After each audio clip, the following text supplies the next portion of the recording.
Hello everyone, this is Tony with Rainbow Restoration Insights with Rainbow Restoration of Dickinson, serving coastal Texas, Harris County, Brazoria County, and Galveston County.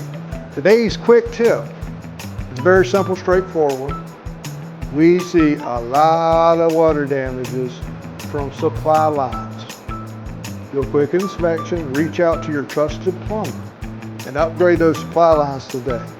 We recommend a metal woven type supply line, and I recommend that you replace them at least once every 5 years, if not sooner.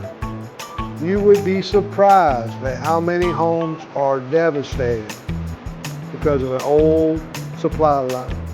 So take time today, take a look at it, call your plumber, get them to swap those supply lines out. This is Tony with Rainbow Restoration of Dickinson, Rainbow Restoration Insights. We hope that you enjoyed this video. Hit that thumbs up and like button, subscribe, and we'll see you on the next video.